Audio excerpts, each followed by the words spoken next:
Okay so good morning guys. और हम यहाँ से कुछ ही देर में बिलासपुर रेलवे स्टेशन को छोड़ देंगे। कुछ ही देर में हमारा सफ़र नागपुर के लिए चालू हो जाएगा इस नई गाड़ी के ज़रिए। इसका नाम है वंदे भारत एक्सप्रेस। ट्रेन का नज़ारा अंदर से बहुत ही शानदार था। बिल्कुल साफ़ सफाई, सीटें बिल्कुल बहुत अच्छी थी। मेरा ये एक्सपीरियंस काफ़ी अच्छा रहा मेरे ख्याल से वंदे भारत एक्सप्रेस में। बिल्कुल नया सा अनुभव था। और हमने एंटर करने के बाद अपनी सीट ढूंढी। बाहर से तो ऐसा लग रहा था जैसे मैं किसी यूरोप को किसी सिटी में ट्रैवल कर रहा हूँ। ट्रेन काफ़ी ज़्यादा अच्छी थी भाई।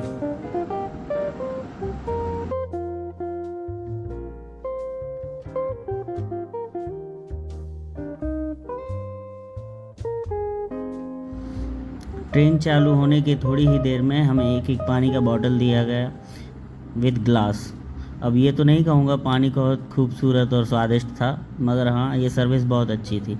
और थोड़ी ही देर में एक बिस्किट और एक पैक्ड टी हमको ऑफ़र की गई और या कहें दी गई। और जिसको हमको गर्म पानी में घोल के पीना था। एक इंस्टेंट टी कह सकते हैं आप।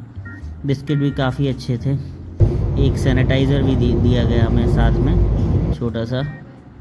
थोड़ी देर में भैया गर्म पानी भी लेकर आ गए जिसमें हमने घोल कर चाय को एंजॉय किया।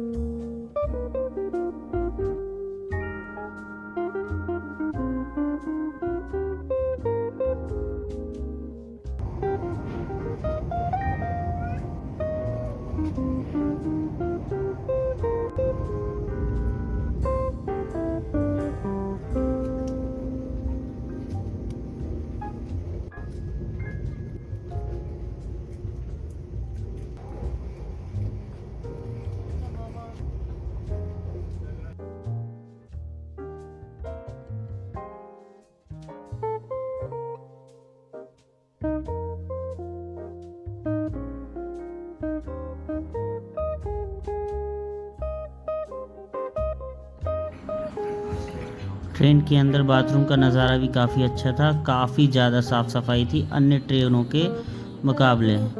सारी सुविधाएं थी, सारी आधुनिक मशीनें थी अंदर।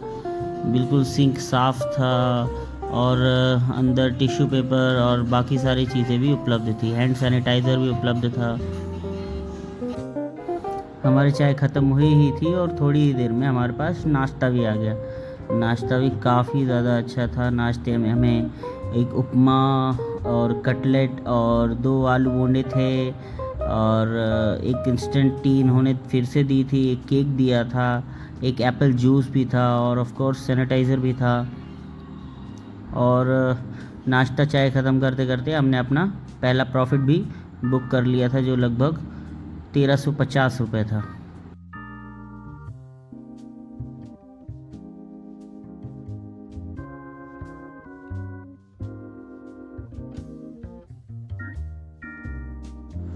थोड़ी ही देर में हमने अपने प्रॉफिट में थोड़ी और बढ़ोतरी करके उसे लगभग 3000 रुपये कर लिया।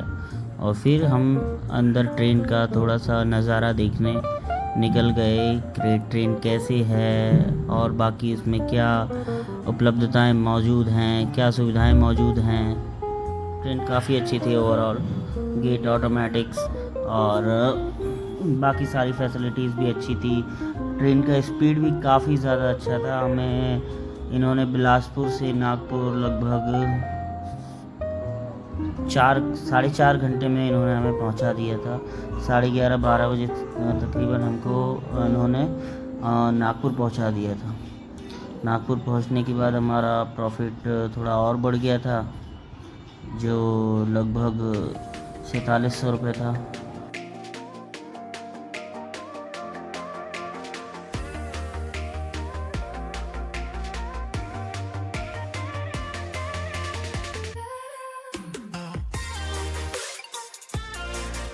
नागपुर पहुंचने के बाद हम निकल गए डॉली भाई की टपरी ढूंढने।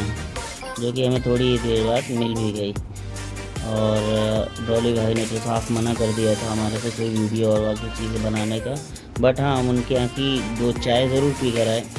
चाय भी अच्छी थी और डॉली भाव का नेचर भी काफ़ी अच्छा था। बोल नहीं रहे थे ज़्यादा, बट हाँ ठीक था। थोड़ी ही देर में हमने नागपुर का स्पेशल तरी पोहा टेस्ट किया। नागपुर का तरी पोहा बहुत ज़्यादा स्वादिष्ट था। मैंने एक्सपेक्ट नहीं किया था कि ऐसा होगा टेस्ट। मैं बस दूर से देखता था तो मुझे ये लगता था कि काफ़ी ज़्यादा तीखा होगा, तेज़ होगा और पेट में प्रॉब्लम करेगा, बट नहीं, अच्छा था, टेस्टी था। और इंदौर की उसल पोहा से तो बिल्कुल डिफरेंट था। लगता सेम है बट हाँ डिफरेंट था टेस्ट में, और काफ़ी ज़्यादा अच्छा था। बाजू में ही एक नींबू शिकंजी वाले भैया भी थे, वहाँ से भी हमने एक शिकंजी और एक छाछ का उनसे ग्लास लिया। और शिकंजी ओवरऑल बहुत अच्छी थी, जिसमें छाछ तो सबसे ज़्यादा अच्छी थी। छाछ मैंने अभी तक ऐसी कहीं नहीं पी, इतनी ज़्यादा सॉफ्ट थी, ना कोई खट्टा था, बिल्कुल मिले हुए मसाले थे, बिल्कुल अच्छा था। पेट के लिए बहुत ज़्यादा अच्छा छाछ था।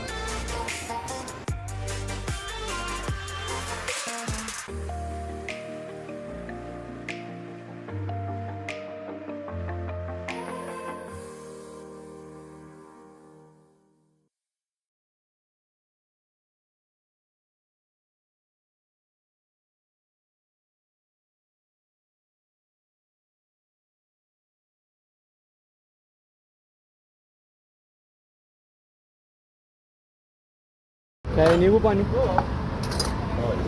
1 गिलास और यूज़ कर लूँ, आधा आधा कर लें। ये दे रहा हूँ ना। नहीं ना ना ना ना ना, सिर्फ खाली गिलास चाहिए। एक मट्ठा एक नींबू पानी बोले ना। Don't taste chance.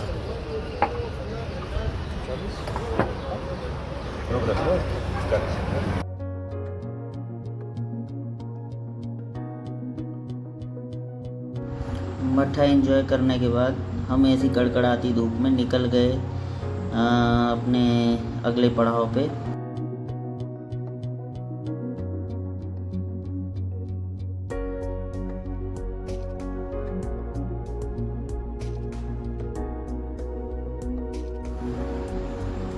रास्ते में हमने एक छोटी सी शॉप से 2 चश्मे भी खरीदे, जिसे खरीदकर हमारे परम मित्र चुन्नू महाराज तो काफ़ी ज़्यादा प्रसन्न हो गए। वो खुद तो बोल रहा 100 का दो, 200 में 4, चोरी का माल। चोरी का माल? 100 का दो, 200 में 4, चोरी का माल। बोलना नहीं, समझ में आ रहा हो तो लो, नहीं तो हट्टा रे हट्टा। अगली ही शॉप पे हमारे परम मित्र चुन्नू महाराज ने अपनी महिला मित्र के लिए कुछ खरीदने की इच्छा जताई, मगर भाव में बराबरी ना होने के कारण हमें वहाँ से आगे जाना पड़ा। सॉरी चुन्नू भाई, आपके लिए हमें खेद है।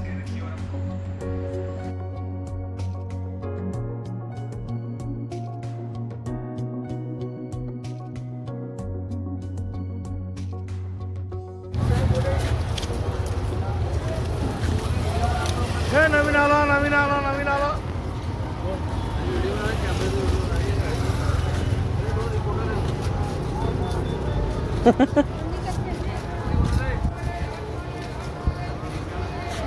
थोड़ी ही दूर हम नागपुर का कपड़ा बाज़ार घूमने तो निकले, मगर हमें वहाँ कुछ खास जमा नहीं।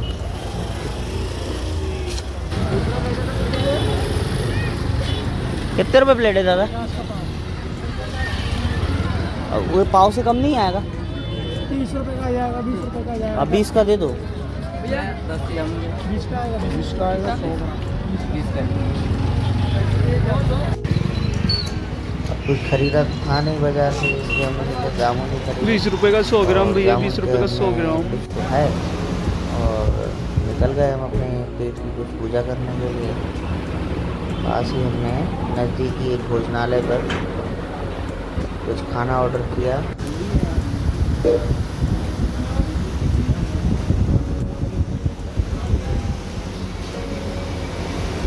खाना हमें कुछ खास समझ में नहीं आया वहाँ का। रोटियाँ भी उन्होंने ठंडी दे दी थी, तो हमने वो वापस करवाई।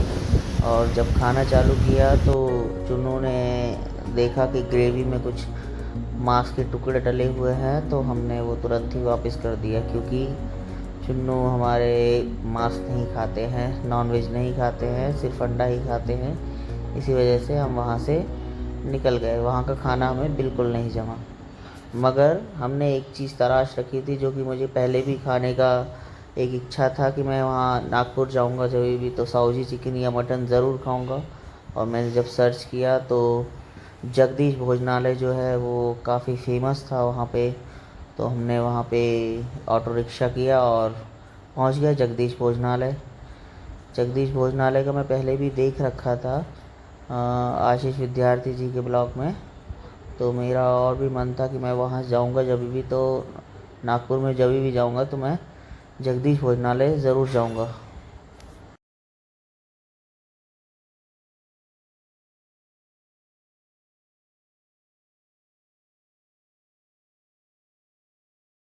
भोजनालय पहुंचने के बाद हमें मेन्यू कार्ड दिया गया। मेन्यू कार्ड से हमने साहूजी मटन डिसाइड किया। और क्योंकि वहाँ पे थाली सिस्टम होता है तो आपका जो थाली होता है वो लगभग 400 रुपये का होता है, मगर उस थाली में एक ही आदमी खा सकता है और रोटी और चावल वगैरह सब अनलिमिटेड होता है। तो मुझे लगा चुन्नू ने तो खा ही लिया था तो सिर्फ मैं ही रह गया था खाने के लिए, इसलिए मैंने एक साहूजी मटन वहाँ पे ऑर्डर किया था।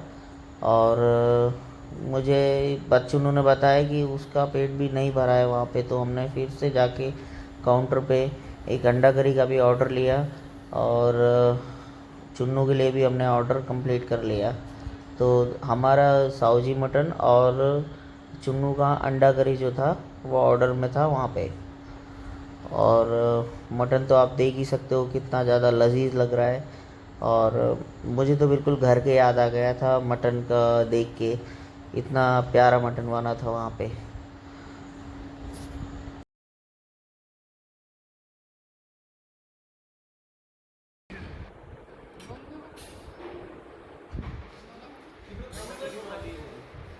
रोटी लगेगी फिर भी उसको।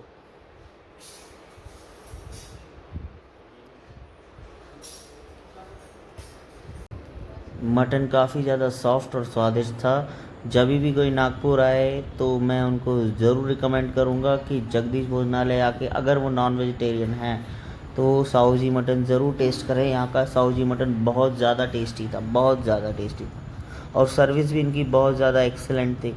बिल्कुल शांत वातावरण, अंदर से बिल्कुल लग ही नहीं रहा था कि आप किसी नॉन वेज रेस्टोरेंट में बैठे हुए हैं।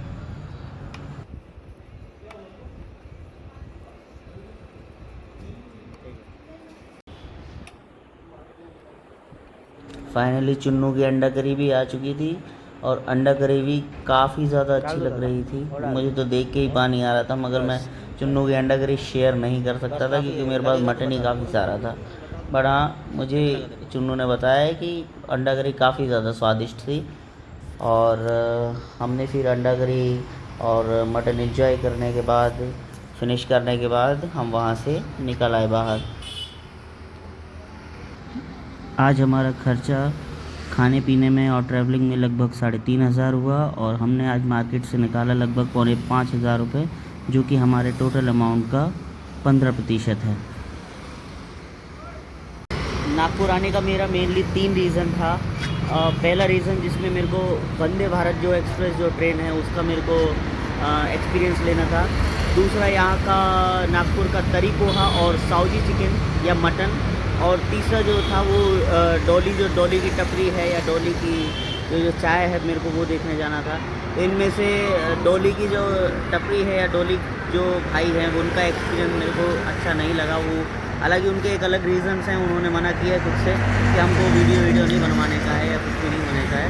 बट वो ठीक है, जो कुछ भी है हमारा वो एक उद्देश्य वहाँ पे ख़त्म हुआ। बाकी हमारा जो एक्सपीरियंस था वंदे भारत एक्सप्रेस का वो बहुत अच्छा था। और सबसे बढ़िया बात, हमारा अंत भला तो सब भला, हमने साहूजी यहाँ का मटन खाया और हमको बहुत अच्छा लगा। मतलब बेस्ट, मेरा फेवरेट, मेरा एक ड्रीम था कि मैं साहूजी मटन ज़रूर खा के आऊँगा जगदीश जी के यहाँ पे, क्योंकि मैंने आज आशीष विद्यार्थी जी का एक ब्लॉग में देखा था इनका रेस्टोरेंट, इस वजह से मेरे को यहाँ पे आके खाने का था और मैंने आज एक्सपीरियंस लिया यहाँ पे, काफ़ी अच्छा टेस्ट है। Thank you. नागपुर की जर्नी हमारी यहाँ पे समाप्त होती है। अगली हमारी टिकट थी औरंगाबाद की और रात होती है हम औरंगाबाद भी निकलते हैं।